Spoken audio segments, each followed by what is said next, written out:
Саламатсыздар ма, құрметті көрермендер? Бүгінгі менің көрсететінім осындай 18 ғасырдың аяғындағы бірінші дүниежүзілік соғысқа дейінгі киген шляпа. Бұл цилиндр деп аталады. Бұны көбіне ақсүйектер мен орта таптың стандартты бас киімі болды. Сонымен қатар бұл шляпа иесінің мәртебесі мен әлеуметтік жағдайын көрсететін әдемі, сәнді бас киім болды. Міне сол кездегі осындай цилиндр шляпаны полясын қалай жасауды көрсетемін. Менің алдыңғы видеоларымда цилиндрді қалай пішіледі, бәрін дұрыстап көрсеткенмін.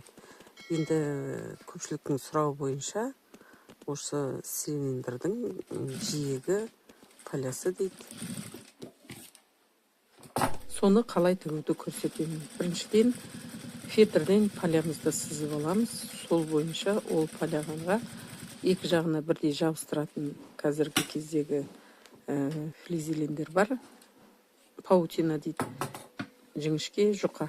Сонымен екі жағына бірдей полямызға матамызды жабыстырып аламыз. Бізде матамыз мынандай жылтырақ, поеточный. Соны жабыстырып алғаннан кейін, оның шетіне мына кособейканы біз өзіміз қолдан жасаймыз. 8 сантиметр қалыңдығы. Соны кесіп алып, соны тігіп шығамыз. Оны тігіп болғаннан кейін барып, жаңағы проволоканың орнына мынандай біз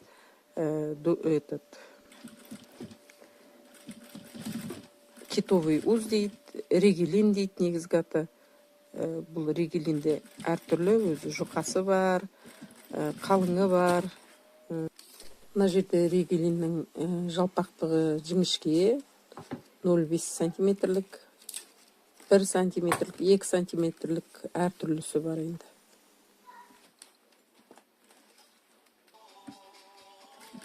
Бізге енді мына жерде 1 сантиметрге жетпейді.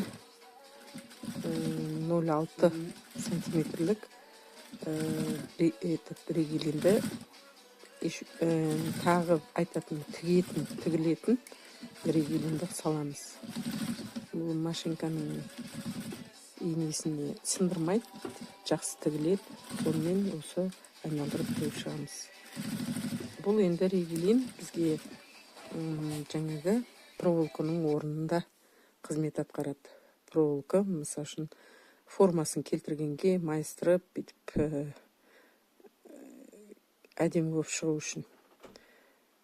Одан кейін бұл бір жақсы жуған кезде проволокалар, мысалы үшін, стальной проволокалардан тат басып шығып кетеді. Регелиннен ондай тат шықпайды. Міне біздің полямыз дайын, шеті көмкеріп шықтық. Енді ортасын кесіп, үстіңгі цилиндрге тігуге дайындаймыз. Бұны айналдырып кесіп алғаннан кейін цилиндрге қосылатын болғандықтан шеттерін бәрін кертіп шығамыз. Өйткені тар болып басқа симай қалуы мүмкін. Оның керткеннен кейін оның шетіне мата тігіп шығамыз.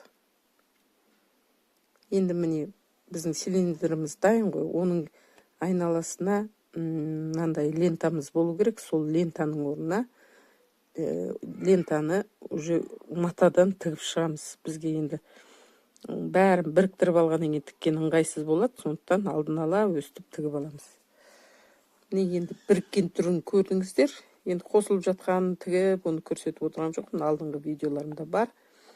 Міне, құрметті көрермендер, өздеріңізге ұнап жатса, лайктарыңызды басып, пікірлеріңізді қалдырып, менің видеоларымнан қалмай қарап отырыңыздар.